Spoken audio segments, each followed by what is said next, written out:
The number of salespeople assigned to work during a shift is apportioned based on the average number of customers during that shift. Apportion 15 salespeople using Webster's method. So 15 people are being apportioned. You can see I gave you the same kind of thing I did on Jefferson's here, where you have multiple columns and a row for the divisor.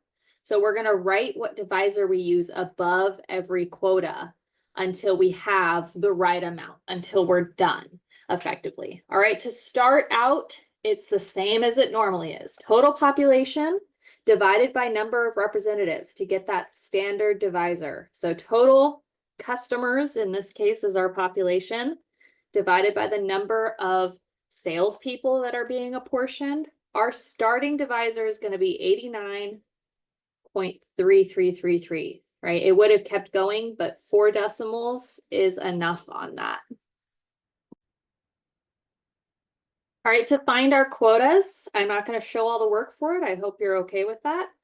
We're going to take each population and divide by the divisor. All right, we're going to fill in our quotas by the population divided by the divisor. So 145 divided by 89.3333, 1.623. All right, 3.022, 4.757, 5.597. Now for Jefferson's and Hamilton's, we would have cut off the decimals, 1345. But for Webster's, we round to the nearest whole number. 1.6 gets rounded up to 2 because it's 5 or above on that decimal value. 3.0 stays a 3. 4.7 gets rounded up to a 5. 5.5 gets rounded up to a 6. All right, that 5 or above gets rounded up. So the number of salespeople, sales reps we've assigned is 5, 10, 16, which is too many. This is too many. It's too big of a number, which means we need to increase the divisor. That's how it works. If that number is too big, we increase the divisor. With 16, that's what I left this spot down here for, so you could kind of keep track of what we're doing. With 16 people, that's too many. So we need to increase the divisor. Well, what's a number that's bigger than 89.3? 90. 90 is bigger than 89.3. Let's try it. All right. Often, especially with smaller numbers, I'll just go to the next whole number because that's easy to divide by. To find those quotas. It's better than having to type in 0.33333 over and over and over again. So this is going to be the next divisor I try. And now I'm going to start this process over. I really want you to pause. I can't force you, obviously, but take a moment, pause, and find the new quotas and the new initial using Webster's method where we round.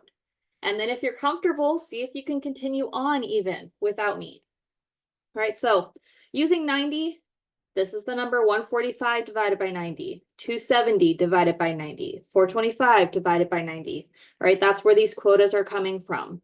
1.611, 3, 4.722, 5.556. So 1.6 gets rounded up to 2, 3 is just 3, 4.7 gets rounded up to 5, 5.5 gets rounded up to 6. My initials did not change, which means I'm still at 16 for the representatives. It's still too big.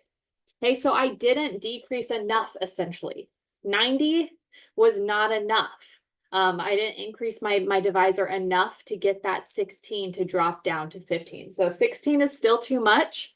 We're going to make that note real quick, and then we'll change it one last time.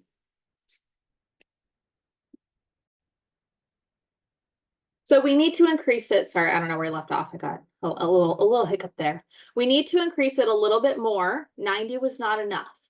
So maybe we try 91 next. But I have a hunch it's not enough because I jumped in my notes to 92. So I probably tried 91 next personally before I made these notes to fill in. All right, we're going to jump all the way to 92 just to save us a little time.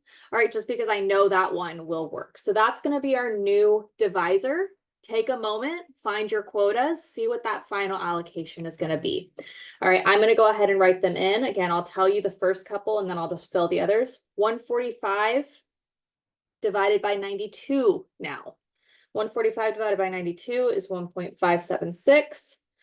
270 divided by 92, 2.935. All right, and then I'm just going to fill in the others. 4.620, 5.435. So for our initials, we are rounding. 1.5 goes up to 2, 2.9 goes up to 3, 4.6 goes up to 5, 5.4, however, is now staying at 5. We are not rounding up on that. We're staying at 5, which does change from the last ones. That actually is where that last seat went away. So 5, 10, 15 salespeople are here, and that's how many we had to allocate, which means that we are finally good to go. This is our final allocation, 15 salespeople being assigned.